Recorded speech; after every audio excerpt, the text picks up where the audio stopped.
Hello guys, welcome to this video. आज हम लोग करने जा रहे हैं some basic concepts of chemistry का लास्ट पोर्शन। लास्ट पोर्शन में क्या है? Law of chemical equivalence, reaction stoichiometry और empirical molecular formula related problems है। तो फर्स्ट हम लोग बात करेंगे आज लॉ ऑफ केमिकल इक्विवेलेंस के बारे में। ये वीडियो बहुत ज़्यादा नहीं होने वाला है क्योंकि यहाँ पे टॉपिक बहुत कम है। ठीक है, तो ये वीडियो मैं शॉर्ट बनाने की कोशिश करता हूँ। ठीक है, चलिए शुरू करते हैं। Law of chemical equivalence. आप देख पा रहे हो कि एक रिएक्शन लिखा हुआ है A plus B forms A B. ठीक है, अगर A plus B A B बना रहा है तो लॉ ऑफ केमिकल इक्विवेलेंस हमसे बोल रहा है कि जो एलिमेंट्स A और B है वो रिएक्ट करेंगे in the ratio of the equivalent masses. समझ में आ गया? तो it is saying that elements will be reacting in the ratio of their equivalent masses. Okay, so I have written it: mass of A by mass of B equals to equivalent weight of A by equivalent weight of B। क्योंकि यही तो हमसे कह रहा है laws of chemical equivalence. सही बात है, तो मैंने वो लिख दिया है। अगला स्टेप में मैंने क्या लिखा? अगला स्टेप में मैंने लिखा है कि mass of A by mass of, यहाँ पे देख लेते, चलिए थोड़ा सा ऊपर कर, हाँ, mass of A by equivalent weight of A. क्या किया है मैंने? अब आपने तो मैथ्स में पढ़ा ही होगा कि मैं इस चीज़ को मैं यहाँ से यहाँ तो लिख ही सकता हूँ। इन्वर्टेंडो या ऑल्टरनेंडो क्या था मेरे को अभी याद नहीं है, पर शायद ऑल्टरनेंडो था। ऑल्टरनेंडो लगा के मैं प्रोपोर्शन के दोनों साइड की इधर उधर कर सकता हूँ, ये मैथ्स कहता है। ठीक है, तो यहाँ पे मैंने क्या किया है कि मैंने इक्विवेलेंट वेट को पकड़ के यहाँ से इसको इधर ला के रख दिया और इसको इधर ला के रख दिया। तो अब देखिए कि यहाँ पे mass of A by equivalent weight of A हो रहा है और यहाँ पे mass of B by equivalent weight of B हो रहा है। तो mass of A by equivalent weight of A क्या होता है भाई? ग्राम इक्विवेलेंट होता है। ठीक है, ग्राम इक्विवेलेंट का मतलब होता है कि mass of A by equivalent mass of A elements. ठीक है, और similarly mass of B by equivalent weight of B होगा उसका ग्राम इक्विवेलेंट। सो मैं अभी इसके जगह पे लिख रहा हूँ gram equivalent of A and gram equivalent of B. कोई दिक्कत है? कोई भी दिक्कत नहीं होना चाहिए क्योंकि मैं तो जा रहा हूँ नियम के अनुसार। ठीक है, ओके, नेक्स्ट। ये ग्राम इक्विवेलेंट, अगर आपको नॉर्मलिटी का इक्वेशन पता है तो नॉर्मलिटी का इक्वेशन होता है ये। ठीक है, नॉर्मलिटी का मतलब होता है ग्राम equivalent of solute divided by volume in litre. ठीक है, तो यहाँ पर देखिए, यहाँ पर भी ग्राम इक्विवेलेंट है, तो मैं क्या कर सकता हूँ कि वो ग्राम इक्विवेलेंट हो जाएगा n इंटू वी, मतलब नॉर्मलिटी इंटू वॉल्यूम। तो मैं ग्राम इक्विवेलेंट के जगह पे क्या लिख सकता हूँ? Normality into volume. बताओ कोई दिक्कत होगी? नहीं होगी। n into v equals to g equivalent. So instead of gram equivalent A, I can write NaVA. Any problem with that? It's not there. Fine. And similarly in case of B, I can write NBVB. Done. So this is equal. So this equation NaVA and NBBV is called the famous normality equation. Clear? NaVA equal to NBBV. In your book it is given as N1V1 equal to N2V2, nothing different, same one only. So this is called the famous normality equation. Clear or not clear? Clear. What we have done is simply we have used the law of chemical equivalence, which is stating as that mass of A by mass of B will be equal to equivalent weight of A by equivalent of B. So I have shifted this equivalent weight below mass. So I have written gram equivalent weight of A. Similarly, I have written gram equivalent weight of B. Then instead using the normality formula, I have changed that to NaVA and NaVB. Understood? This is the pure thing that you need to read from law of chemical equivalence. So the first topic for the day is done. Next topic is empirical formula. Now I do not have a lot to say about empirical formula. Why? Because you have already learned empirical formula in class 10. Right? You had numericals, the same numerical is there in class 11 as well. So let's let me brief you. What is empirical formula? The ratio, the formula in which the elements present in a compound is in the form of simple whole number ratio.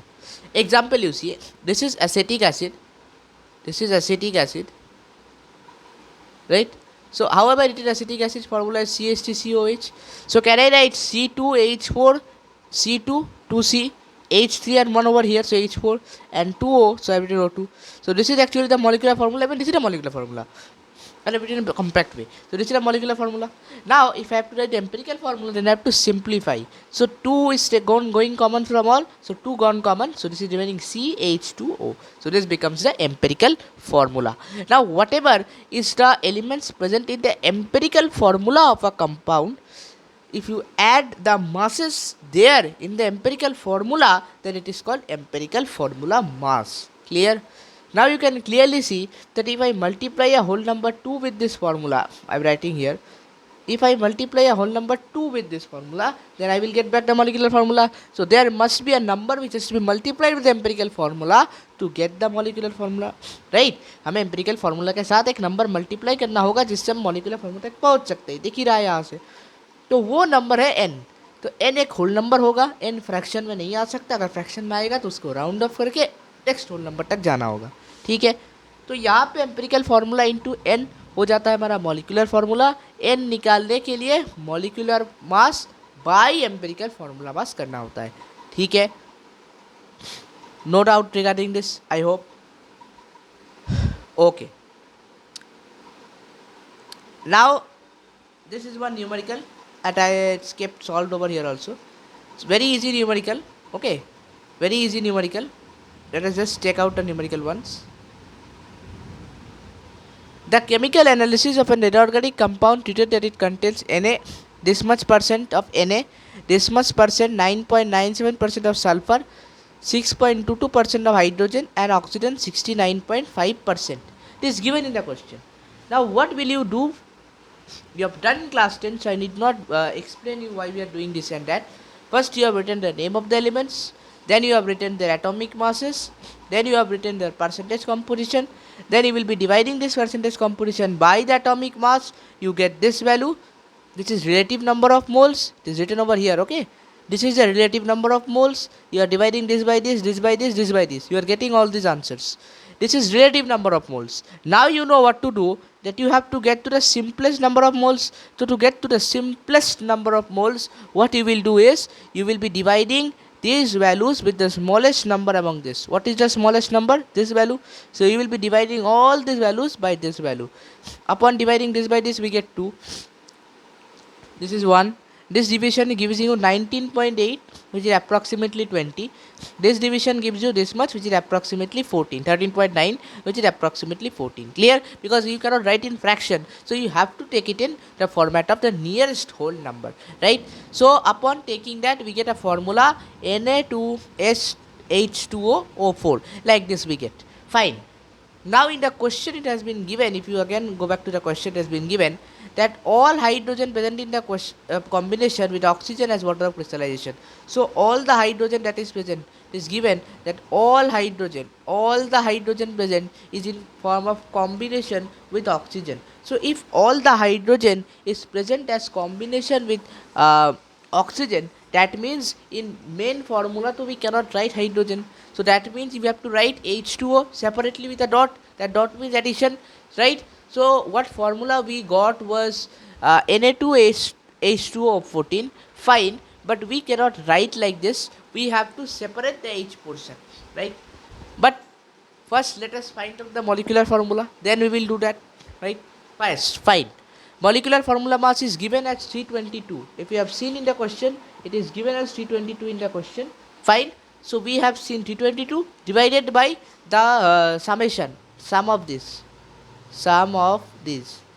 That please do it. Okay, I am not doing it. It is 322.2. So approximately it is coming 1, because it's 0.9 it is coming, so which is 1. You cannot take 0.9 of course, so we'll take 1. Right. So now n is 1, that means this formula is only the molecular formula. So I have written again this, but it has been told in the question that all is present in water of crystallization. All hydrogen is in a form of water of crystallization. So you have to show that. So what I have done is, let me erase this and explain you once again. Understand that here you find 20 hydrogen is present. So for if I write H2O, this is water molecule. Now you know that every 2 hydrogen needs 1 oxygen. So if there are 20 hydrogen, how many oxygen it will need? 10 oxygen it will need. So if I write 10 over here, then is my thing coming same? Yes, 10 into 20 and 10 into 1, 10. So there must be 10 water molecules in this. So I will separate the 10. Now oxygen was not 10 in number, oxygen was 14 in number. So now 4 oxygen must have been left in the main compound. So I have written remaining part Na2SO4 dot 10H2O. Done. So this is sodium sulfate decahydrate. Understood? So this is the answer. Clear? This type of questions are very easy questions and they can be easily done. Okay, one question I have shown you. Remaining questions you can take it out from your books. Clear or not clear? Very difficult? No. Next, coming to reaction stoichiometry. This portion will be new for you all because in class 10 it was deleted from the syllabus. Class 10 reaction stoichiometry was not there. It was deleted from the syllabus. Coming to reaction stoichiometry. Now when we write a reaction now, we try to mean a lot of things from the reaction. That meaning you have to get from the reaction. So we have two type of analysis. One is qualitative, one is quantitative or quantitative. Qualitative means quality, which reactants are taking part and what product are they forming. This is called qualitative analysis. Which reactants are taking part, what products are being formed, qualitative analysis. Understood? Okay. Quantitative, if I am talking about quantitative, that means, understand, quantitative, that means I am concerned with the quantity. So if I am concerned with the quantity, then you understand, suppose I am writing a very simple reaction, H2 plus Cl2 forms 2HCl, right? If I am talking about a quantitative analysis of this, what all can I understand from the reaction? Very simple reaction. What all I can understand from this reaction? You tell me. What all can I understand from this reaction? Can I understand their masses? Can I understand their relative masses? Yes, I can understand the relative masses. Like this is 2.016, this is 71, this is 73. So I can understand their masses. So first case is I can understand their relative masses. Understood? So I can understand their masses. Other than masses, what I can understand? I can understand that they are reacting in 1 mole, 2 mole. So I can understand their moles. Next, I can understand that 1 molecule, 2 molecules. So their number of molecules also I can understand. Understanding or not understanding? I can get the mass from a reaction. By seeing the elements only we can understand what is their masses. I can get the number of moles by seeing the coefficients. I can get the number of molecules, that is also by seeing the coefficients. What else can I get is the volume. Now see here, H2 is 1 mole. So 1 mole will occupy what volume? 22.4 liter. Everyone knows it is the molar volume. 1 mole of any gas will occupy that same volume at STP, right? Okay, Cl2 will also occupy 22.4 liter, but here there is a 2 in front, so there will be 44.8 liter. So this is what? Volume. So what all we are getting? We are getting 4 things from a reaction. This is a quantitative analysis of reaction. Clear? So we can get mass from a reaction, we can understand moles from a reaction, we can understand molecules from a reaction, we can understand the volume from a reaction. Clear? Understanding? Now let's move back to the main part. Okay, let's see what is written. Here you can see relative mass of reactant product. Already I have discussed. Ratio of moles of reactant product I have discussed.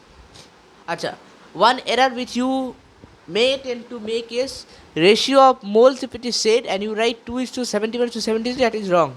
Fine, it is 1:1:2. Why? Because I have said you that moles is the coefficient. You will check, not their masses. Please, it is actually the coefficient. Fine. Now in case in exam you forget, how will you calculate mole? What will you do? The mass that is given in the question I will take it. Like in the question there will be given a mass. I will go for the calculation, you will understand. In question there will be a mass, and whatever is original mass, you use the formula of mole. What is the formula of mole? Now do not ask that question now. I am writing it. N equal to W by M. Whatever is the given weight divided by the molecular mass. Find it out the number of moles if you have any problem. Clear or not clear? Fine. Understanding? Okay. Usually we'll find it is equal to the coefficient. Usually I'm talking about. Maybe in some case it is a discrepancy, that is different. Okay. Ratio of molecules, relative volume, I have discussed. Fine. Okay. Next, balancing part you will get. Balancing part, I do not think I have to say anything about that. All the methods you know already. Hit and trial method you know. Partial equation method, if you do not know, I am showing you one example. Ion electron method and oxidation number method, I'll teach you when I'll teach the redox reaction chapter, not now. Fine, because in that chapter you'll understand in more details, because you will first understand redox, oxidation, reduction, then only you can understand that chapter better. So I tell you now, even you will be like, what is happening? Okay, fine. So I'll take that part when I'll teach that part. Okay, not now. Okay, next, you take up a reaction. This is a reaction from your nitric acid. It was there in class 10 itself. Copper plus HNO3 dilute reacts to form a copper nitrate plus nitrogen monoxide plus water. Fine. Now what we will do is we'll break this reaction into parts. Now we have to break the reaction into parts such that the intermediate species that will form will cut off. Like you see here, the intermediate species is oxygen, copper oxide. These are not there in the main reaction. So I have to somehow cut them. So I will be making up the reaction in such a way that it gets cut. Okay, fine. So what I have done is, here there was CuO. So this CuO, I have taken CuO plus O to form CuO. Fine. I have added CuO and I have added O and I have formed CuO. Fine. Next step what I have done this HNO3 decomposition, because I know that releases NO and water as well. So HNO3 decomposition gives NO plus water. Here I have got. But along with that there is an oxygen coming up. Fine. Next, if I react this copper oxide with copper nitrate, I can get this along with water, of course. Fine. Now I have written 3 individual reactions. Now individually I have to balance these 3 reactions as well. That case you are going to use hit and trial method. So why not use it directly? Right? You have to indirectly use that only. Now you cannot again break that reaction into again parts. It will become longer wastage of time. That I will not do. So you have to use hit and trial method. Then directly use only hit and trial method. Understanding? Okay. So what I have done, I have individually balanced this. So individually I have to balance. Now see, you will say that why have you balanced? You will say why you have balanced the first reaction when it is already balanced. I will tell you why I have balanced that first reaction. First let's understand this. Last reaction, the 3CuO reaction, this reaction, the 3CuO plus HNO3, this one. Here I have to balance because oxygen is not balanced. Clear? So here you are seeing 6 oxygen and 7 oxygen. Here there are 3 and 1, 4 oxygen. So that cannot be balanced. Now 7 I cannot bring at this cost, any cost. I cannot bring 7 this side because 3 plus 3 will also become 6. And 3 I cannot transmit any odd number. So what I will do, oxygen I cannot balance until I balance someone else. Now you see, nitrogen is 2 in number. List number nitrogen. Nitrogen is 2 in number. So what I have done is, I have taken nitrogen 2. This side I am trying to make it 2. But you understand, when I am trying to make it 2, then copper is becoming 2 and I have to cut that copper oxide with that copper oxide given above. I have to cut that. So I have to accordingly move away. I have to move accordingly so I can cut the above ones. Okay. Now nitrogen I cannot do right now. That also I have told you why. Because I need to check out this CuO first, because I need to cut it with this. But CuO I cannot get until oxygen is done. So this also I cannot do. Okay. Now you see hydrogen. One lone guy, one element is only there. Over here also one, over here only one. One compound. So here 2 hydrogen, here 1 hydrogen. Acha, what can I do? I can add a 2 over here. But will that help me? If I add a 2 over here, will that help me? It will not help me. You see, if I am adding a 2 over here, okay, let me write the reaction. Otherwise, your brain will also die. My brain will also die. Okay. The reaction is, I am writing it in a fresh way. CuO plus HNO3 forms CuH. What HNO3? Forms CuNO3 whole 2 plus water. Fine. What I am telling is that you have to take the approach to the balancing in such a way that everyone gets properly arranged. Now, what I was telling you, that if I put a 2 over here, will that be worth it? Will that be worth it? Hydrogen तो it will be balanced, hydrogen तो हो जाएगा balance, but बाकी का क्या होगा? हमें तो सबको बैलेंस करना है. तो अगर हाइड्रोजन से बैलेंस हो जाएगा, बाकी नहीं होगा, तो हमारा तो होगा नहीं. तो हमको तो सबको बैलेंस करना है. तो देखो हाइड्रोजन को अगर मैं 2 लिख दिया तो nitrogen 2, very good, nitrogen also 2. Oxygen is becoming 6. Oxygen is becoming 6 and plus 1 7. Here also oxygen is very happy. Entire reaction is okay. But writing this will not help me. I will say why it will not help me. Why it will not help me? It will not. Okay, see here. Moving back to the previous slide. Here we had 3Cu plus 3O forms 3CuO. Here we had 2HNO3 forming H2O plus 2NO minus 3O plus 3O. Fine. Now here too I can cut 3Cu and 3Cuo very easily. Okay, I am again taking up the first reaction now over here in the next slide. I am taking up the first reaction over here, where I have reacted Cu with O to form CuO. Intentionally I have taken O. Fine. Okay. So now you see, this CO to this Cu will cut off. Another reaction also let me take only. H03 divides into H2O plus NO plus water. Oh, sorry, oxygen. Clear? Now you see, I can break this, I can cut off this. Very good. I can also cut off this. But where will this intermediate species Cu go? I to cannot cut Cu. Then where will the Cu go? I have to throw up Cu too. Will I throw up Cu? No. Cu is there. But what am I saying? Cu is there, so Cu will be there, fine, sorry. CuO and CuO will cut off, O and O will also cut off, fine.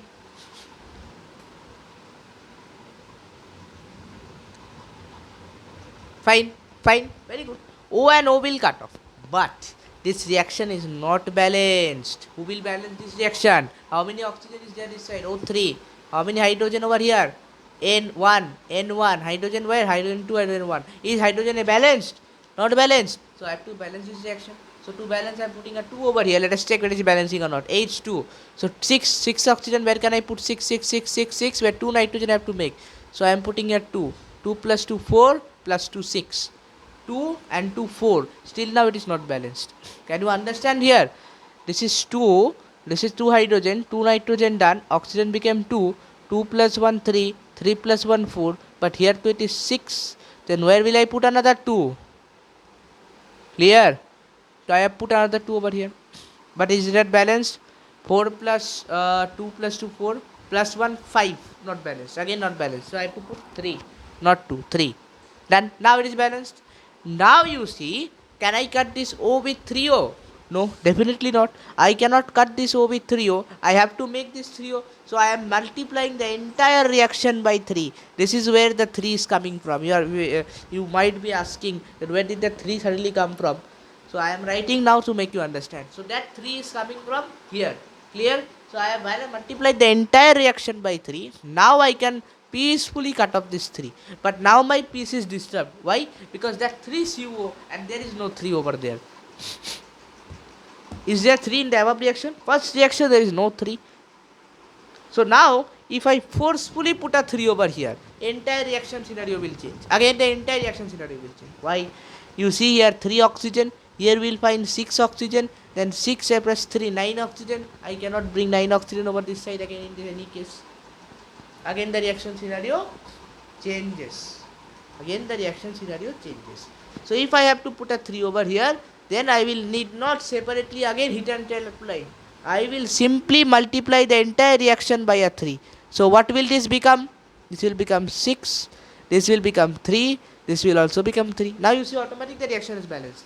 18 plus 6, 6 are 18. 18 plus 3, 21.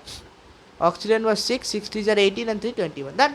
So then the reaction is already balanced. Now what will you do? You can peacefully cut off these two reaction, these two. Up now you will be writing the final answer. So you have got 3 copper plus 6 HNO3 plus 2 HNO3, that is 8 HNO3 forming 3 CuNO3 whole 2, 3 CuNO3 whole 2 along with 3 water, 4 water, 4 water and 2 nitrogen monoxide. Done. Did you understand? This is how you have to balance in case of partial equation method. Right? Balancing is completely your choice. Whatever take approach you take, you will balance by your own method. Generally, I do not find it is given anywhere. Fine. As of now, I have not found it. If I find it, I'll say it accordingly. Fine. So this is the balancing part. Okay. Next part that we will come into is the reaction stoichiometry. Some examples of reaction stoichiometry. Okay. Because the next part is the major part, that is reaction stoichiometry. Okay. So this part we have discussed. No doubt regarding this. Next you see it is written calculations. Calculations relating to mass, volume relationship. Okay. So there here I have done some question. Fine. Okay. Let me explain it over here. This might make you confused. Okay. Suppose I write a very simple reaction. Let me take up this reaction only. Okay. H2 plus Cl2 forming 2HCl. Very simple reaction. Now a reaction can give us the number of moles that you have already known, can give a relative molecular mass. So whenever a question is given to you based on this sort, first thing you will do is you will write the original balanced chemical equation. Then what will you do? You will write the original masses of the compound or element whatever is present in the reaction. First step is you will write the balanced chemical reaction, then you will write the relative masses of all elements compounds present in the reaction. Fine. So what will I write here? 2. I am taking 1. Right. So I am writing 2 for now. 71 and this is 73. Fine. Then you will draw a straight line because this is a main part. This is the main thing. Now in the question it will be given different weights, different things. That is depending on what the question is. Okay. In question they will not be asking you how much 2 will react with 73. They are directly given in the question. Then no, everyone will get it correct. Question will be based on different weights. So accordingly it to apply. You all know unitary method. मुझे बताने का कुछ है नहीं. Everyone knows unitary method. So you will be applying simple unitary method to solve the question. Clear? Suppose it is given in the question how much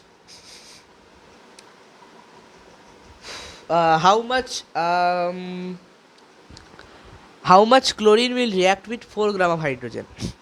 I am taking a very simple question. So you will first read the question properly, interpret the question, put it in the equation. What is told? How much hydrogen will react with how much chlorine how much chlorine will react with 4 gram hydrogen? How much chlorine will react with 4 gram hydrogen? So given is 4 gram hydrogen. So I am writing 4 below hydrogen. This one I have to find. This one I do not need because in unitary method I need only 2 values. Third one is not necessary. So I have to use this 2. I have already 71 with 2. So of course I can get this. Right? So if 2 is for 71, then 4 will be for 71 into 2. Right or wrong? Double. Both side double. So 71 into 2 will be the answer. Clear or not clear? So what will be this question mark? 142. Clear? Understood? So first you will be writing the main part, that is the main relative molecular mass. Then you will be writing whatever is given in the question. Clear or not clear? This is the basic thing you need to do in this reaction problems. Clear?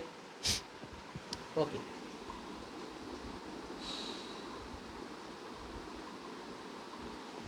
Next is the limiting reagent.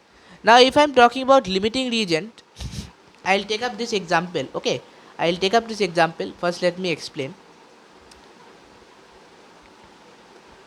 Let me explain first, then I will take up that example. Okay, limiting reagent. Suppose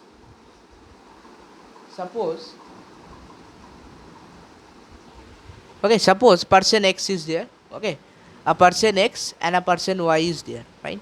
A person X has got let us take 10 books. Okay.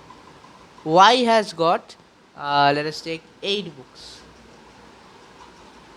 Fine. 10 books. Y has got 8 books.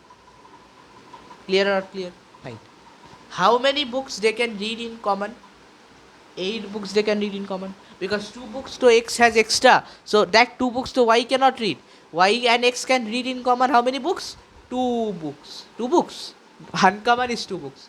8 books in common, right? Common. 8 books in common. So these two can read only 8 books in common. Why can 8 books? Because the remaining 2 books is extra with X. So those extra books only X can read. Right or wrong? Those extra books only X can read. So that is the thing which is similarly followed in case of a reaction. Understand? If it is given to you in a question that 10 books, X having 10 books and Y having 8 books is reading 10 books together, is it even possible? Not possible. Now please go with the question, X having 10 books and Y having 8 books read together. Right? Then something is given to the question. If there is reading together, which one will you take? Will you take 10 or will you take 8? You will take 8, right? We are not taking 10 in that case. We are taking 8 in that case because 2 is extra. 2 is extra. समझ लो बात को. हमने कहा कि X के पास 10 books है, Y के पास 8 books है, तो मैंने कहा कि इन दोनों में कॉमन कितना है? 8 बुक्स कॉमन है भाई. मान लेते कि बुक सेम है, ठीक है, तो 8 बुक्स कॉमन है. 2 बुक्स X के पास एक्स्ट्रा है, वो Y के पास नहीं है. ये ही सिमिलर थिंग रिएक्शंस में भी होता है, ठीक है. ये सिमिलर थिंग रिएक्शंस में भी होता है. अब एक रिएक्शन के माध्यम से इस चीज़ को समझते हैं. अच्छा, यहाँ पे कौन सा रिएक्शन ले लिया जाए? ये रिएक्शन ले लेते चलिए, ठीक है. या CO2, यहाँ पे कार्बन का 12, ऑक्सीजन का 32, इसका 44. कितना मास दे दिया गया है क्वेश्चन में? ज़रा मास देख लूँ मैं. 1 और 1.5. ठीक है, ठीक है. तो क्वेश्चन में दे दिया गया है कि 1 ग्राम 1.5 ग्राम से दे दिया गया है कि 1.5 gram oxygen reacts with 1 gram carbon. ठीक है. तो यहाँ पे देखिए भाई, कार्बन 12 है, ऑक्सीजन 32. तो आप पहले एक के टर्म्स में निकालो. आप क्या करोगे? एक के टर्म्स में निकालोगे, एक के टर्म्स में. ठीक है. रिएक्शंस के क्षेत्र में यूनिटरी मेथड लगा रहे हो ना भाई, हमें जो लगाना तो यूनिटरी मेथड ही है, पर पहले आप एक के टर्म में निकालो, फिर समझने में भी आसानी होगी. जब आप पहली बार ये सम्स कर रहे हो तो कुछ पहले कुछ 5-10 सम्स के लिए आप ये टेक्निक अप्लाई किया करो कि आप पहले 1 में जाओ, उसके बाद जिसमें जाना है जाओ. क्योंकि आप जैसे जितना प्रैक्टिस कर रहे हो उतना तो आपका एफिशिएंसी बढ़ेगा ही, तो उसके बाद वो स्टेप आपको लिखने की ज़रूरत नहीं होगी, डायरेक्ट आ जाएगा. वैसे भी डायरेक्ट आना चाहिए क्योंकि यूनिटरी मेथड है, पर फिर भी अगर प्रॉब्लम है तो पहले आप 1 ग्राम में जाओ, फिर जाओ अगले जो क्वेश्चन किया है. ठीक है, चलो लिखते हैं कि 12 ग्राम 32 ग्राम से रिएक्ट करेगा. तो 1 ग्राम कितने से रिएक्ट करेगा भैया? 32 गुना 12 से रिएक्ट करेगा. ठीक है, 8 से काटा 32 को 8 और इससे काटा 3, तो ये कितना आता है भैया? ये आता है around 2 point something. List interested 2 point something. ठीक है, हाँ 2.0, सो 2.0 का मतलब 2.6 समथिंग आएगा. ठीक है, तो समझ लो कि ये 2 पॉइंट समथिंग है. तो 1 ग्राम कार्बन कितने के साथ रिएक्ट कर सकता है भैया? 2 पॉइंट सम ग्राम ऑक्सीजन से रिएक्ट करता है. क्वेश्चन में क्या दिया है? 2 ग्राम. इवन 2 ग्राम भी नहीं दिया है क्वेश्चन में, तो उससे कम दिया है, उससे कम दिया गया क्वेश्चन में. मतलब कौन लिमिटिंग एजेंट है भाई? कौन खत्म हो जाएगा? कौन खत्म होएगा? अभी जब भी नहीं समझे कौन खत्म होएगा? जो रिएक्शन को स्टॉप कर देगा वही तो होगा असल चीज़. अभी तक नहीं समझ रहे हो भाई? कौन है लिमिटिंग रिएजेंट? कौन है भाई लिमिटिंग रिएजेंट? ऑक्सीजन. ऑक्सीजन है लिमिटिंग रिएजेंट. अब कहोगे क्यों नहीं?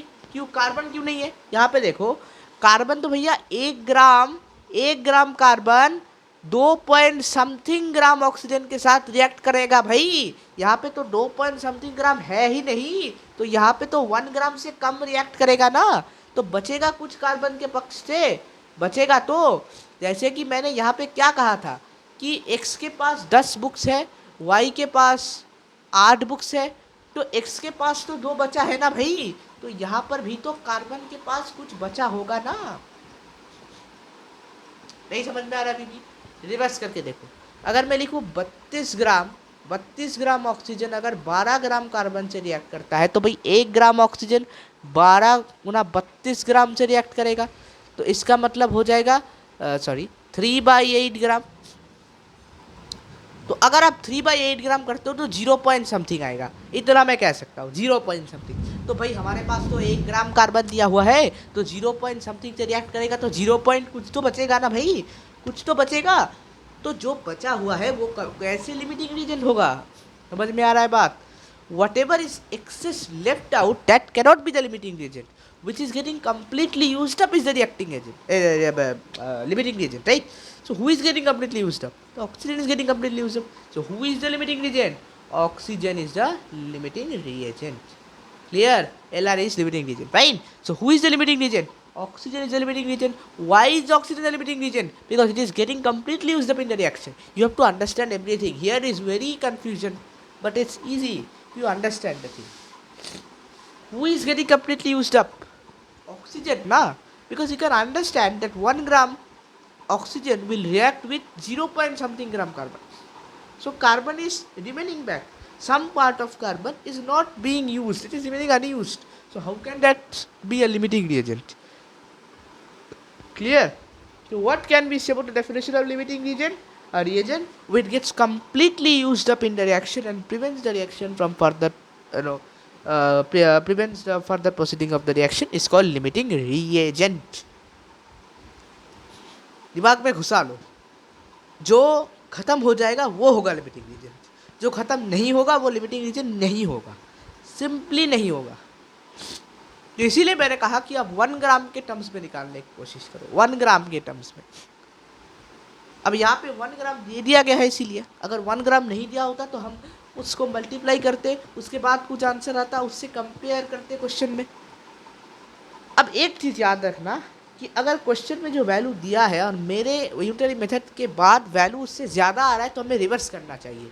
मतलब क्या है, क्योंकि अभी अभी जस्ट स्टार्ट किए हो ये करना, अभी इतनी एक्सपीरियंस नहीं आया है कि आप देख के समझ जाओ कि उसका उल्टा लिमिटिंग रीजन होगा। करते करते करते करते ये समझ में आ जाएगा कि उसका उल्टा होगा लिमिटिंग रीजन। भी क्या बता रहा हूँ मैं, कुछ समझ में नहीं आ रहा है, समझाता हूँ। इधर देखो,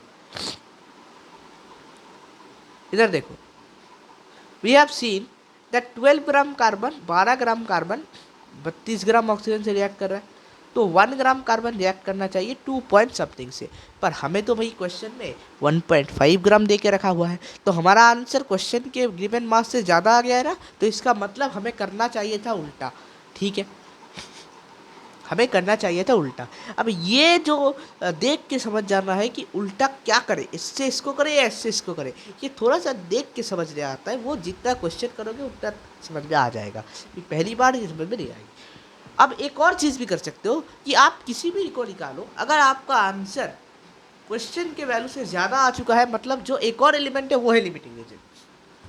समझ में आ गया बात? एक और जो एलिमेंट है वो बन जाएगा उसके केस में लिमिटिंग रीजेंट। ठीक है, यहाँ पे देख लो, 1 ग्राम कार्बन, हाँ 1 ग्राम कार्बन रिएक्ट कर रहा है कितना ग्राम ऑक्सीजन से, उतना ग्राम ऑक्सीजन से। ठीक है, तो उतना ग्राम ऑक्सीजन तो क्वेश्चन में है नहीं, तो उसका मतलब ऑक्सीजन लिमिटिंग रीजेंट होगा, उसका मतलब ऑक्सीजन लिमिटिंग रीजेंट होगा। ऐसे भी सोच सकते हो, या फिर you can go for that what I have done, some amount of carbon is left, that means oxygen limiting reagent. Clear? Limiting reagent एकदम clear, no more doubts on the limiting reagent. Hopefully it is clear, complete crystal clear limiting reagent. Clear? अच्छे से समझ लो limiting reason को, क्योंकि ये एक बहुत ही important चीज़ है। Okay, now let us take up एक क्वेश्चन दे देते। अभी क्वेश्चन करने का समय आ चुका है। ठीक है, हमने जो टॉपिक करना था वो आप लोगों ने कंप्लीट कर लिया है, अभी आप लोगों को थोड़ा सा क्वेश्चन करना होगा। ठीक है, अभी आप क्वेश्चन देखिए क्या कह रहा है, दिख रहा है तो, हाँ दिख रहा है, ठीक है। क्वेश्चन क्या कह रहा है कि 6.54 gram of zinc are treated with 11.5 gram of H2SO4. Calculate the volume of hydrogen released at STP. How much H2SO4 will be left in excess. तो यहाँ पे आपको बता दिया गया है कि H2SO4 एक्सेस में होगा, तो मतलब जिंक की लिमिटिंग एजेंट होगा, ठीक है, समझ में आ गया। तो पहली बात आप क्या करोगे कि आप रिएक्शन लिखोगे, तो रिएक्शन लिखना है पहली काम हमारा रिएक्शन लिखना। तो हमने क्या किया भाई, सुंदर तरीके से रिएक्शन को लिख दिया है।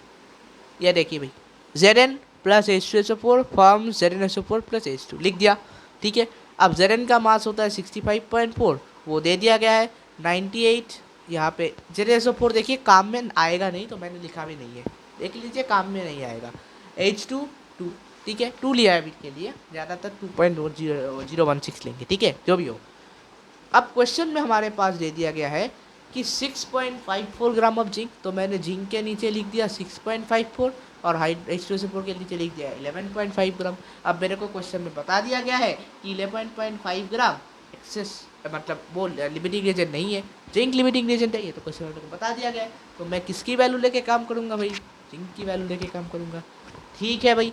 तो यहाँ पे देख लो, आप बिना कैलकुलेशन के भी कुछ लॉजिक लगा सकते हो। क्या लॉजिक है, 65.4 से मैंने डेसिमल को एक घाट इधर छुड़ा, इधर हटवा दिया, ठीक है, इधर मैंने एक हटवा दिया तो इधर भी एक हटेगा, ठीक है। यहाँ पे देख लो क्या आएगा, 98 था भाई, तो यहाँ पे 9.8 हो जाएगा। ये भाई सिंपल सी बात हो गई ना, कुछ 6.54 हो गया तो यहाँ पे 9.8 हो जाएगा, देखो 9.8 लिख दिया, ठीक है। ये आप मेंटल कैलकुलेशन करके भी कर सकते हो, पर दिखाना होगा, ठीक है। तो यहाँ पे Zn क्या है भाई, लिमिटिंग रिएजेंट है। तो अगर आप 11.5 ग्राम वैल्यू लेके काम करते हो यहाँ पे, तो सीधा आंसर गलत आएगा, मैं कह रहा हूँ गारंटी। अगर आप यहाँ पे देके काम करते हो ना, तो पूरा आंसर गलत आ जाएगा। क्यों आंसर गलत आएगा, क्योंकि यहाँ पे दिख रहा है ना कि ये तो लिमिटिंग रीजन है ही नहीं भाई, ये तो लिमिटिंग रीजन है ही नहीं। तो आपको इससे काम करना पड़ेगा, क्योंकि ये पूरा वैल्यू तो रिएक्ट करता नहीं है, ये पूरा वैल्यू नहीं रिएक्ट करता है। कितना वैल्यू एक्सेस में बचा हुआ है भाई, एक्सेस कितना है 11.5 से अगर आप 9.8 को माइनस कर दो, क्योंकि इतना ग्राम तो भाई 9.8 से रिएक्ट करेगा, तो बचेगा किससे, इतने से इतना सब्ट्रैक्ट कर दो, तो 7 बचा, यहाँ पे 1 बचा, ठीक, तो इतना बचा है, डन।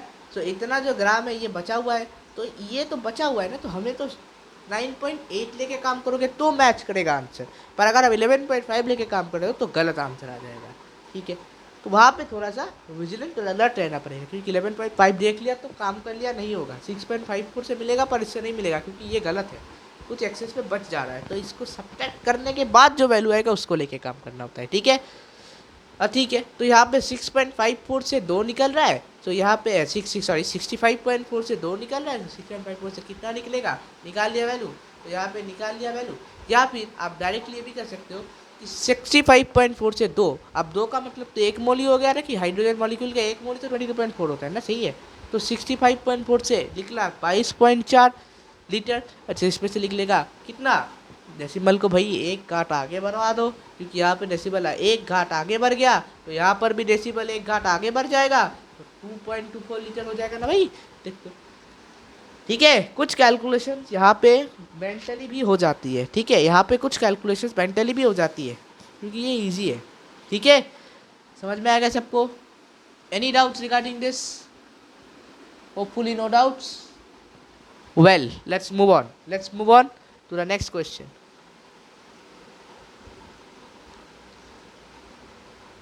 यहाँ पे देखिए क्वेश्चन को, ये क्वेश्चन 2 रिएक्शन बेस्ड है, समझिए पहले क्वेश्चन को। क्वेश्चन हमसे कह रहा है कि what weight of zinc would be required to produce enough hydrogen। तो पहले आप देखो कि यहाँ पे बोल रहे हैं कि कितना वेट ऑफ जिंक लगेगा भाई प्रोड्यूस करने के लिए एनाफ हाइड्रोजन। आपको एनाफ हाइड्रोजन प्रोड्यूस करना है, तो मतलब रिएक्शन जो अभी हम लोगों ने किया वो रिएक्शन आएगा। अच्छा, हाइड्रोजन कॉपर को रिड्यूस करेगा, तो ये एक रिएक्शन में तो होना इम्पॉसिबल है। तो हाइड्रोजन कॉपर रिडक्शन एक और रिएक्शन है, मतलब CuO से H2 रिएक्ट करके Cu प्लस H2 बनाएगा, वो एक रिएक्शन है।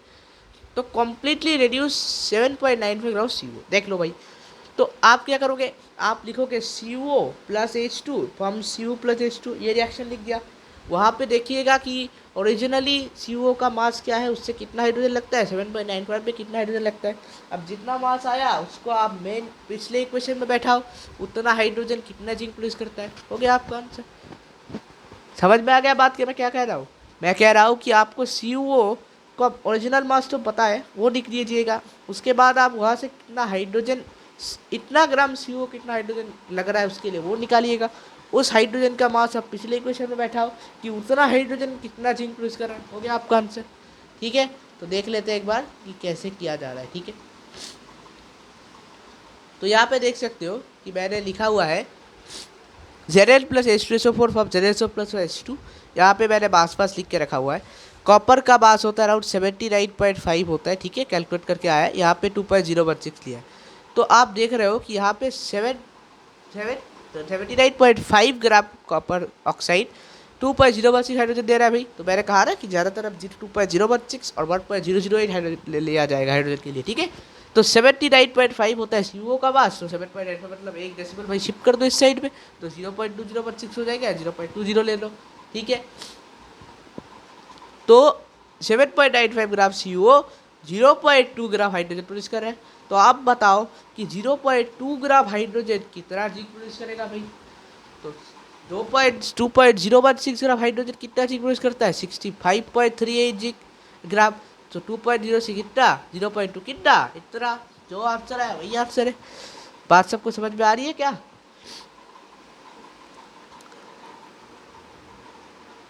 बात सबको समझ में आ रही है, दिक्कत तो नहीं हो रही है? ठीक है, तो यहाँ पे दो पार्ट्स थे, हमने दो पार्ट पे क्वेश्चन को डिवाइड किया, दोनों पार्ट्स को सॉल्व करके मैं आपस में मर्ज कर दिया। समझ में आ गया सबको? वैसे दोनों पार्ट्स एक के ऊपर इंटर डिपेंडेंट है, क्योंकि यहाँ से एक हाइड्रोजन भी निकला, वो अगले अगले इक्वेशन में बैठा दिया।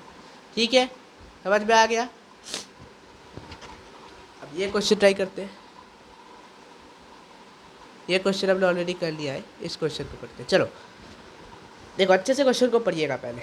2 ग्राम सैंपल जिसमें Na2CO3 भी है, NaCO3 भी है, वो मिक्सचर 0.248 ग्राम लूज कर जा रहा है जब उसको 300 डिग्री सेल्सियस पे हीट कर किया जा रहा है। ठीक है, अब ये बोला गया है कि उस टेम्परेचर पे NaCO3 डिकम्पोज करता है, Na2CO3 नहीं करता है। ठीक है, वेरी गुड। ठीक है, क्या प्रॉब्लम क्या है? तो अब देखिए कि डिकम्पोज करके बन क्या रहा है, Na2CO3 बन रहा है, CO2 बन रहा है, H2O बन रहा है। तो पूछा जा रहा है कि परसेंटेज ऑफ Na2CO3 क्या है। अब कैसे निकालें? अब थोड़ा सा भी अगर आप ब्रेन लगाते हो यहाँ पे, तो आप बात को समझो कि 2 ग्राम सैंपल Na2CO3 और HCO3 दोनों है उसमें, पर लूज कर रहा है 0.248 ग्राम 300 डिग्री सेल्सियस में, जिस टेम्परेचर में NaCO3 डिकम्पोज हो रहा है। तो आप NaCO3 डिकम्पोजिशन का रिएक्शन लिखो भाई। उस डिकम्पोजिशन में CO2 और H2O वो गैसियस फॉर्म में हो जाते हैं और वो निकल जाते हैं बाहर। तो वही तो हमारा मास लॉस करवाएगा। ठीक है, तो CO2 और H2O का मास निकालिएगा, 44 और 18 जितना आएगा। ठीक है, उसको दोनों को ऐड कर लीजिएगा, लेके देखिएगा कितना लॉस ऑफ मास हुआ है। तो वो कितना लॉस ऑफ मास, मतलब CO2 प्लस H2O का जो मास है कंबाइंड, वो होगा NaCO3 के ओरिजिनल मास के बराबर। तो आप क्वेश्चन में जितना मास लॉस दिया है वो कितना NaCO3 का होगा उतना निकालिएगा। तो वहाँ से आपको NaCO3 का एक मास मिलेगा, टोटल सैंपल का मास 2 ग्राम, उससे अगर आप सब्ट्रैक्ट कर दोगे तो आपको Na2CO3 का मास मिलेगा। अब Na2CO3 का मास डिवाइडेड बाई 2 इंटू 100 हो जाएगा आपका परसेंटेज। क्या मैंने आपको समझा दिया बात अच्छे से? अच्छे से क्या मैंने समझा दिया बात? अब मैं इस न्यूमेरिकल को आपको दिखाऊंगा नहीं, जस्ट मैं आपको एक हिंट दूंगा, आप ट्राई करो इस न्यूमेरिकल को सॉल्व करने का। ठीक है, यहाँ पे मैंने सॉल्व किया हुआ है, पर मैं बताऊंगा नहीं, दिखाऊंगा भी नहीं। मैं बस आपको हिंट दूंगा कि इस क्वेश्चन को कैसे सॉल्व करेंगे। ठीक है, क्योंकि मैं देखना चाहता हूँ कि कितने लोग इस क्वेश्चन को सॉल्व कर पाते हैं। मैंने वैसे भी हिंट सा पूरा दे ही दिया है, पर फिर भी मैं ये क्वेश्चन आंसर नहीं करूँगा, बस दिखा दूंगा। ठीक है, एक बार तो ध्यान से समझिए कि NaCO3 मैं दिखा दे रहा हूँ अच्छे से, इसके बाद आपका हो जाना चाहिए। NaCO3 प्लस Na2CO3 का टोटल मास 2 ग्राम दे दिया गया है। ठीक है, अब बता दिया गया है कि NaCO3 जब डिकम्पोज करता है Na2CO3 में CO2 और H2O में, तो ये 0.248 का लॉस करवाता है मास का। ये क्वेश्चन में दिया गया है। पर अभी आप क्या करोगे, अभी आप तो यहाँ पे लिखोगे कि इसका क्या मास है, इसका क्या मास है, इसका क्या मास है, इसका क्या मास है, लिख दोगे। इसकी ज़रूरत आपको नहीं है, ठीक है। इसको इसको इसका इसका मास लिख दिया। अभी आप क्या करोगे इसके बाद कि इनका कंबाइंड मास क्या है निकालोगे, कंबाइंड मास निकालोगे। CO2 का 44 पॉइंट समथिंग आ गया, क्योंकि वहाँ डेसिमल आ रहा है, प्लस 18 कितना आया कंबाइंड। अब दिखेगा कि इस कंबाइंड मास का जनरल जो इसका जो मॉलिक्यूलर वेट है उसके बराबर होगा। तो अब क्वेश्चन में हमको दिया क्या गया है कि यहाँ पे 0.248 ग्राम है, तो अब यार हम 0.248 की जगह पे लिखे तो यहाँ पे भी कुछ आंसर आएगा। इस आंसर को आपको अच्छे से ठीक से निकालना है, और उस आंसर अगर निकल जाए तो आप 2 से उस क्वेश्चन मार्क को सब्ट्रैक्ट करोगे तो आपको Na2CO3 मिलेगा कि नहीं मिलेगा बताओ। तो से उस क्वेश्चन मार्क को सब्ट्रैक्ट करोगे तो आपको Na2CO3 मिलेगा। अब Na2CO3 का मास मिल गया तो परसेंटेज निकालने में भाई कौन सा दिक्कत आ गया। तो Na2CO3 का मास डिवाइडेड बाई 2 × 100 वही आएगा आपका परसेंटेज। तो यही होगा आपका आंसर। समझ में आ गया। मैंने न्यूमेरिकल सॉल्व नहीं किया है, मैंने आपको हिंट दे दिया है। अभी आपका काम है कि आप न्यूमेरिकल को सॉल्व करके आंसर निकालो। समझ में आ रहा है बात, ठीक है। क्वेश्चन को अप्रोच कैसे किया जाए, ऐसे अप्रोच किया जाए, ठीक है। समझ में आ गया। तो मैं वैसे आंसर नहीं दे रहा उस क्वेश्चन को, ठीक है। अभी हम लोग जाते हैं कुछ और क्वेश्चंस करने, ठीक है। फ्यू 4-5 क्वेश्चंस और है अच्छे वाले, वो कर लेते हैं, ठीक है। चलिए एकदम एंडिंग कर देंगे आज इस चैप्टर की, अच्छी खासी तगड़ी एंडिंग करेंगे चैप्टर की, ठीक है। क्वेश्चन देखिए, क्वेश्चन हमसे बोल क्या रहा है कि इसमें से कौन से वाले में सबसे ज़्यादा नंबर ऑफ एटम्स होंगे। क्या होंगे भाई, सबसे ज़्यादा नंबर ऑफ एटम्स। इनमें से कौन से भैया में हमारे सबसे ज़्यादा नंबर ऑफ एटम्स होंगे, उसकी बात कैसे जांच करें बताओ। सोचो, 5 सेकंड समय लो, सोचो। हाँ भाई 5 सेकंड समय लो, पर ठीक ठाक आंसर दो। Which one of the following will have the largest number of atoms? अब कैसे सोचे भाई, सोचना तो कुछ है नहीं, देखना है, काम करना है। ध्यान से देखो पहले ऑप्शन को। 1 ग्राम सिल्वर, एटॉमिक मास तो 197 है, तो 197 का मतलब 1 मोल। 1 मोल का मतलब एवोगाड्रो नंबर ऑफ एटम्स। कह सकते हैं ना भाई, कह सकते हैं कि नहीं कह सकते। 1 मोल का मतलब एवोगाड्रो नंबर ऑफ एटम्स, भाई कह सकते हैं कि नहीं कह सकते बताओ। 1 मोल मतलब एवोगाड्रो नंबर ऑफ एटम्स। तो यहाँ पे हमारा कोई भी 1 मोल नहीं है, ये तो हमें क्वेश्चन से पता चल गया है कि इसके अंदर भाई हमारा कोई भी 1 मोल नहीं है, ठीक है। कोई भी 1 मोल नहीं है, पर ये कितना है भाई, ये तो निकालो पहले, नंबर ऑफ मोल्स निकालना है। समझो बात को, 1 मोल में तो एवोगाड्रो नंबर है, सबको पता है, पर यहाँ पे कोई भी 1 मोल नहीं है, और देगा भी क्यों, फिर तो सबका इक्वल हो जाएगा, फिर देगा क्यों। अब आ जाते यहाँ पे, देखो भाई यहाँ पे 197 के लिए एवोगाड्रो नंबर है, तो यहाँ पे 1 के लिए कितना हो जाएगा, एवोगाड्रो नंबर बाई 197 होगा या नहीं। अब यहाँ पे मैं एवोगाड्रो नंबर नहीं लिख रहा हूँ, क्योंकि मैं नंबर ऑफ एटम्स नहीं निकाल रहा हूँ यहाँ पे, पहले मैं नंबर ऑफ मोल्स निकाल लेता हूँ, ठीक है। वहीं से मेरे को नंबर ऑफ एटम्स मिल जाएगा, ठीक है। तो यहाँ पे मैं 1 लिख दे रहा हूँ, ठीक है, 1, ठीक है। सिमिलरली अगर मैं इसकी बात करूँ तो इसमें भी देखो वही 1 ग्राम है गिवन वेट, और 23 इसका मास है। सिमिलरली इसमें देख लो तो ये 1/6 हो जाएगा, और इसमें देख लो तो ये 1/71 हो जाएगा। अब आप बताओ, डिनोमिनेटर जितना बढ़ेगा भाई, डिनोमिनेटर जितना बढ़ेगा उतना उसका वैल्यू कम होगा या नहीं होगा, उतना उसका वैल्यू कम होगा या नहीं, बिल्कुल कम होगा, बिल्कुल होगा। तो इसका डिनोमिनेटर सबसे छोटा किसका है भाई, वही दिख रहा है, थर्ड ऑप्शन है। तो आंसर क्या है हमारा, थर्ड ऑप्शन। समझ में आ गया सबको बात कि हमारा आंसर थर्ड ऑप्शन कहाँ से आया, ऐसे आया।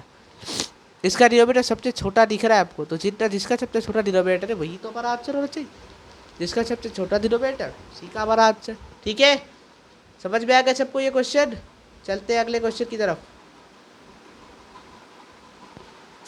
देखिए क्वेश्चन को, 5 सेकेंड लीजिए, सोचिए क्वेश्चन को, वीडियो को पॉज कीजिए आंसर करने की कोशिश कीजिए।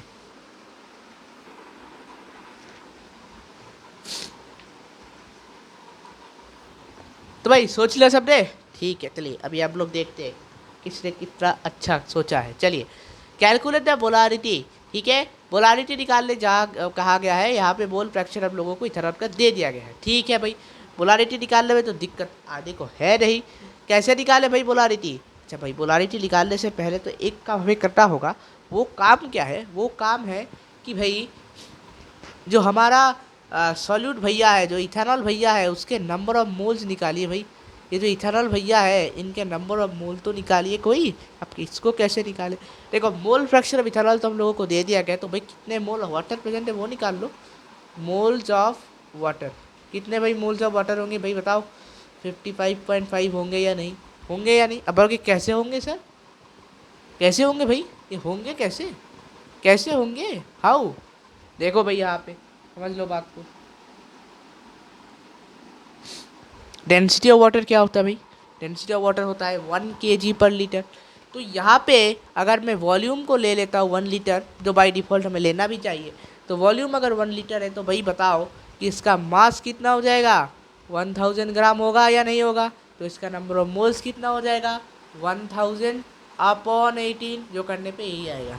देख लेना करके, यही आएगा। ठीक है, तो हमें मोल्स ऑफ वाटर मिल चुका है। अब मोल्स ऑफ वाटर जब मिल चुका है तो हमें मोल फ्रैक्शन का फॉर्मूला लगा देना है। तो अगर मैं मान लेता हूँ कि इस भैया के मोल्स एक्स नंबर है, तो यहाँ पे हमारा एक्स बाई एक्स प्लस 55.5 में लिख सकता हूँ। अब यहाँ से भैया आप लोग करिएगा सॉल्व करके आपको कुछ मिलेगा, वो मैं बता दे रहा हूँ कि क्या मिलने वाला है। वो मिलने वाला है आपको 2.314। 2.31। अरे बाप रे, यही तो भैया आंसर है, यही तो भैया आंसर है। तो कहोगे क्या एक्स की आंसर है? अरे रुको रुको, सब्र करो। एक्स तो आंसर नहीं हो सकता, क्योंकि एक्स क्या है? Number of moles. Number of moles क्या मोलारिटी सेम चीज़ है? नहीं है ना। पर यहाँ पे सेम चीज़ है, क्यों है भाई? क्योंकि वॉल्यूम 1 लीटर है। ठीक है, तो यहाँ पे आपको फिर से लिख देना होगा कि मोलारिटी इक्वल टू n/v। तो यहाँ पे मोलारिटी कितना हो जाएगा भैया? x/1, जो कि x के ही बराबर है। तो x की जितनी वैल्यू, उसके बगल में एक m लगा के आंसर लिख दो, हो गया काम खत्म। तो हमको पहले मोल्स ऑफ वाटर निकालना होगा। हमने वॉल्यूम को बाय डिफ़ॉल्ट 1 लीटर एज्यूम कर लिया। 1 लीटर एज्यूम कर लिया। 1 लीटर एज्यूम कर लिया। डेंसिटी हमारा दे दिया गया है 1 kg/लीटर। हमने उसमें से मास निकाल लिया, मतलब 1 लीटर में 1000 ग्राम मौजूद है। 1000/18 कर दिया, कितना आया उसका नंबर ऑफ मोल्स। अब टोटल नंबर ऑफ मोल्स है x प्लस 55.5। सॉल्यूट के मोल्स है x। मोल फ्रैक्शन क्वेश्चन में दे दिया गया है, वैल्यू पुट करो, खुश रहो, आंसर लिख दो। समझ में आ गया? Any doubt regarding this? No doubts? Very good, let's proceed with the next question.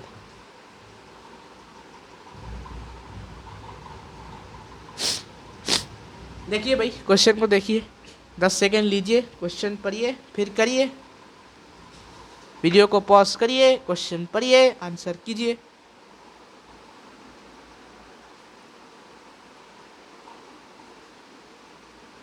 ले भैया, पढ़ लिया क्वेश्चन सबने? चलिए अभी करते हैं इसको सॉल्व। देखो भाई, क्वेश्चन तो बहुत सीधा साधा है, पर एक पार्ट में ट्विस्ट है। क्या ट्विस्ट है? पढ़ते क्वेश्चन को। चलिए, calcium carbonate reacts with aqueous HCl to give CaCO3 and CO2 according to the following reaction. ठीक है भाई, हमें तो रिएक्शन पता है ऑलरेडी, तो ये रिएक्शन ना भी दिया होता तो हम लोग कर देते, क्योंकि हम लोग तो भाई, हमको पता है ये रिएक्शन। ठीक है, यहाँ पे कैपिटल होगा। ठीक है, तो यहाँ पे देखिए कि कहा जा रहा है कि कितना mass of CO2 required, CaCO3 required होगा react completely with 25 ml of 0.75 HCl। यहीं पे आके आया ट्विस्ट। क्या है यार, ये कैसे निकाले? कुछ भी नहीं निकल रहा है। अगर कोई याद है, जब मैंने कंसेंट्रेशन टर्म्स पढ़वाया था, तब मोलारिटी के अंदर मैंने 2 इक्वेशंस दिए थे आपको। एक सेंटीमीटर क्यूब या मिलीलीटर के वॉल्यूम का रिलेशन भी दिया था, किसी को याद है?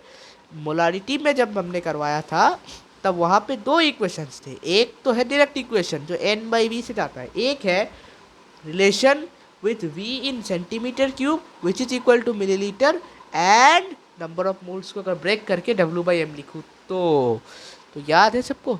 तो वहाँ से W कैलकुलेशन करो. Weight, how will you find out weight? You have the formula, use that formula. What is that formula existing for? What is the formula?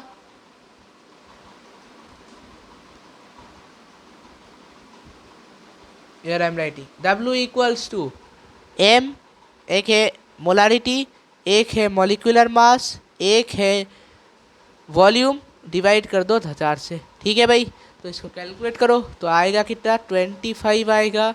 Multiply करो भाई 36.5 से, इसके साथ साथ 0.75 से भी मल्टीप्लाई कर दो, डिवाइड कर दो 1000 से.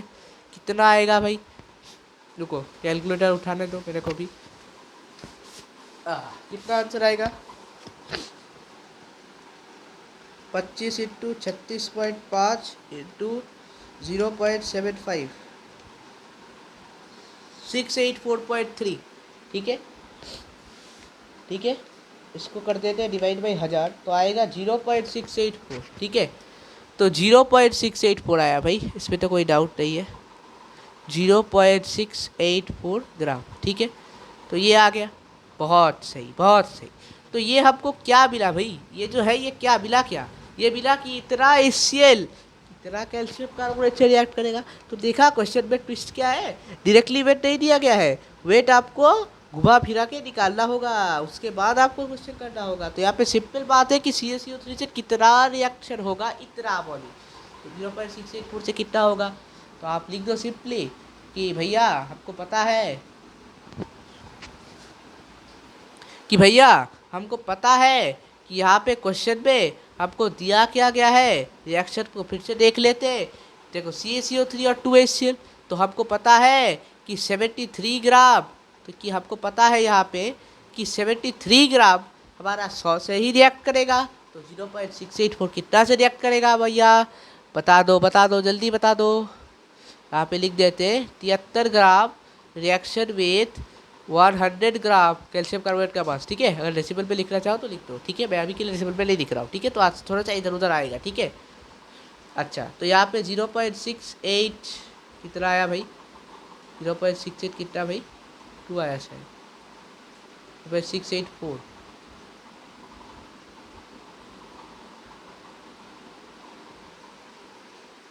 हाँ, 0.684 आया.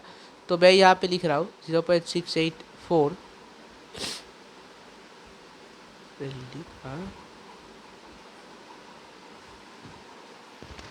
ठीक है, तो 0.684 ग्राम भाई कितना से रिएक्ट करेगा? कैलकुलेशन करके अराउंड 0.937 ग्राम. मेरा तो 0.937 ग्राम आया है. आंसर में दिया हुआ है 0.939. सो ठीक है, यहाँ पे मेरे डेसिबल प्लेसेस काउंट नहीं किया है, तो शायद उसके लिए थोड़ा सा इधर उधर आ सकता है. ठीक है, ठीक है, ठीक है. समझ में आ गया सबको क्वेश्चन? लास्ट क्वेश्चन करते हैं. चलिए लास्ट क्वेश्चन. ये क्वेश्चन है जेई मेंस का, 2017 में आया हुआ है ये क्वेश्चन. अच्छे से क्वेश्चन को पढ़िए, थोड़ा सा हो जाएगा. ठीक है, ये मुझे पता है कि हो जाएगा. चलिए क्वेश्चन को अच्छे से पढ़ते हैं. ये जेई मेंस का क्वेश्चन है. देखिए 1 ग्राम दे दिया गया है. 1 ग्राम, इसको नोट करिए. 1 ग्राम ऑफ कार्बोनेट दे दिया गया है. ट्रीटमेंट किया जा रहा है एक्सेस HCl से. ठीक है, एक्सेस HCl से प्रोड्यूस कर रहा है इतना मोल. कितना मोल? इतना CO. ठीक है, तो मोलर मास क्या है? अब बताओगे कि M का, अब M क्या है यही तो नहीं पता है हमको, तो हम मोलर मास कैसे निकाले भाई? सबके मन में तो ये प्रश्न आएगा ही कि M क्या है यही नहीं पता, तो मोलर मास कैसे निकाले? अगर M पता नहीं है और मोलर मास निकालने बोला गया है तो कुछ तो लॉजिक से क्वेश्चन बनाया गया है ना. ऐसा तो नहीं है कि क्वेश्चन दे दिया गया है कि आप करो जो भी करना है आपको. क्वेश्चन का तो कुछ लॉजिक है, तो वही लॉजिक हमको कैच करना है. अभी देखो लॉजिक क्या है.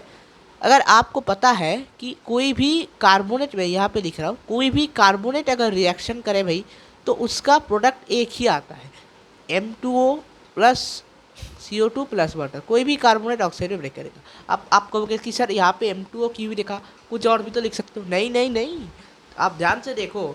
अगर मैं यहाँ पे M2CO3 की जगह Na2CO3 लिखूँ तो ठीक है ना. तो Na का वैलेंसी 1 है तो Na2O होगा या NO2 होगा? Na2O होगा. तो यहाँ पे क्या होगा? M2O. यही है टेक्निक। MO2 लिखोगे तो वहाँ पे गलती होएगा, गलती होएगा, गलती होएगा तो आंसर जाएगा। ठीक है, तो गलती नहीं के करने का। ठीक है, यहाँ पे देख लो M2O है, यहाँ पे CO2 है, यहाँ पे हाइड्रोजन है। ठीक है, तो कोई भी कार्बोनेट ब्रेक डाउन करके M2O CO2 वाटर में जाएगा। पर यहाँ पे तो हमको क्या दिया गया है, देखो हमको तो यहाँ पे M2CO3 के साथ HCl रिएक्शन के दिया गया, तो हम क्यों ही डिकम्पोजिशन लिखेंगे, नहीं लिखेंगे ना। पर मैं जस्ट बता दिया आपको, ये है बेसिक फंडा। कार्बोनेट का बेसिक फंडा क्या है कि वो रिएक्शन करके यही बनाएगा। ठीक है, यह है कार्बोनेट का बेसिक फंडा। सो कार्बोनेट का बेसिक फंडा क्लियर होना चाहिए कि नहीं। ठीक है, अब करना क्या है इस क्वेश्चन में, देखो इसको पहले इरेज कर दे। यहाँ पे देखो, अगर मैं लिखूँ M2CO3 और उसके साथ मैं HCl को रिएक्ट कर दूँ, तो इस मुझे पता है कि इस M2CO3 का M2O ही बनेगा। तो इसका मतलब यहाँ पे MCl बनेगा, बनेगा या नहीं बनेगा।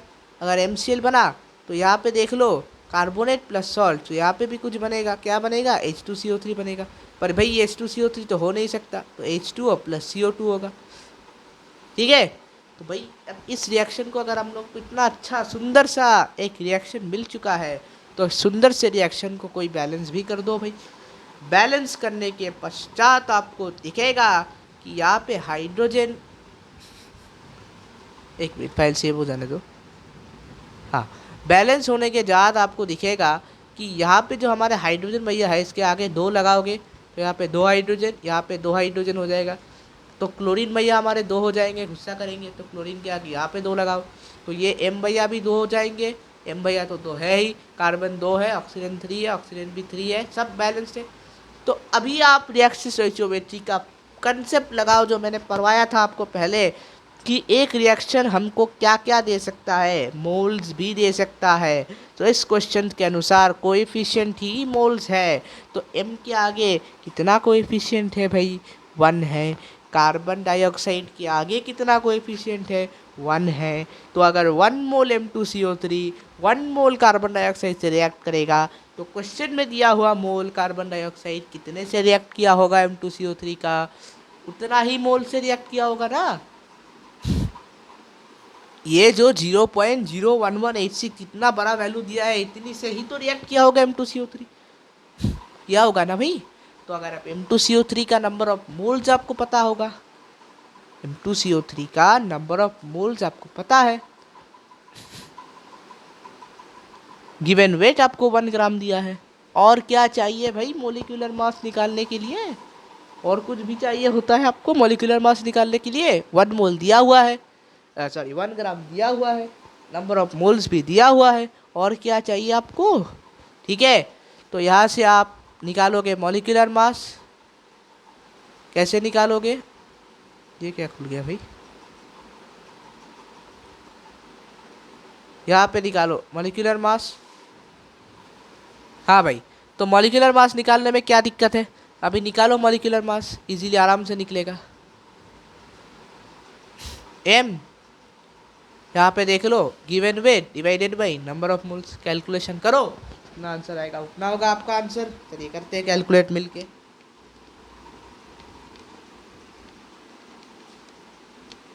मैंने डिवाइड किया है 1 को 0.01186 से, और मेरा आंसर आ रहा है 84.3, और किसी का ये आंसर आ रहा है तो मार्क कीजिए ऑप्शन नंबर 4, नहीं तो कुछ और आ रहा है तो वो कीजिए। पर करेक्ट आंसर है 84.3। आया कैसे ऐसे, तो क्वेश्चन जितना भी घुमा फिरा के क्यों ना दिया जाए, अगर क्वेश्चन के टेक्निक को आप अप्रोच ठीक से करते हो तो इजीली क्वेश्चन हो जाता है। ठीक है, तो यहाँ पे टेक्निक क्या था, टेक्निक था कि मैंने पहले M2CO3 का नॉर्मल रिएक्शन लिखा, और वहाँ से मेरे को पता चला कि M2O मतलब वो एक मोनोवैलेंट है। तो अगर ये मोनोवैलेंट है तो इसका मतलब मुझे HCl का रिएक्शन करवाना है, तो वहाँ पे भी MCl ही बनेगा। अगर आप वहाँ पे गलती से भी MCl2 बना देते तो प्रॉब्लम्स आ सकते थे। क्यों? क्योंकि उसके आगे अगर 2 बैठाओगे फिर से तो 4 हो जाएगा, तो वहाँ पे 4 HCl, फिर से वहाँ पे 2 बैठाओगे तो बैलेंसिंग में प्रॉब्लम आएगी और टाइम वहाँ पे वेस्ट हो जाएगा। वो ऐसा हमें नहीं करना है। तो हमें पहले M की वैलेंसी डिटरमाइन कर लेनी है कंपाउंड के फॉर्मूले से। वहाँ से मुझे पता चला 1 है, तो मैंने 1 लिखा। तो उसके बाद मैंने देखा कि M2CO3 का जो मोल्स है वो CO2 के मोल्स के बराबर है, तो मैंने उस इक्वेशन को यूज़ किया, मैंने नंबर ऑफ मोल्स निकाल लिया, सॉरी मॉलिक्यूलर मास निकाल लिया, और M2CO3 का नंबर ऑफ मोल्स भी निकाल लिया। दोनों की इक्वेशन के चलते हम मैंने मोलिकुलर मास भी निकाल ली, तो मेरे को M की ज़रूरत पड़ी ही नहीं। ठीक है, समझ में आएगा सबको? तो इसी के साथ हम लोग ख़त्म करते हैं some basic concepts of chemistry. इसके बाद जो चैप्टर हम लोग करने जा रहे हैं वो है एक बहुत ही इम्पोर्टेंट चैप्टर, चाहे आप जेई के पॉइंट ऑफ व्यू से देखो या अपने बोर्ड्स के पॉइंट ऑफ व्यू से देखो। स्ट्रक्चर ऑफ एटम चैप्टर बहुत ही इंपॉर्टेंट चैप्टर है, और ये चैप्टर अभी जो आपने प्रीवियस 9 में एक चैप्टर था स्ट्रक्चर ऑफ एटम, प्रोबेबली उस चैप्टर में जो पढ़ा है वहाँ से कहीं तर डिफरेंट होगा क्लास 11। ठीक है, क्योंकि यहाँ पे एक नया टॉपिक इंट्रोड्यूस किया जाता है जो कि होता है क्वांटम क्वांटम थ्योरी। ठीक है, तो वो अलग हो जाएगा, तो वो हम लोग समझेंगे अगले वीडियो में। ठीक है, तो उम्मीद है कि आप सब लोगों ने एंजॉय किया होगा, आप लोगों ने समझा होगा कि रिएक्शन को कैसे अप्रोच करते हैं और क्वेश्चंस को कैसे सॉल्व करते हैं। ठीक है, तो मिलते हैं अगले वीडियो में ऑन स्ट्रक्चर ऑफ एटम।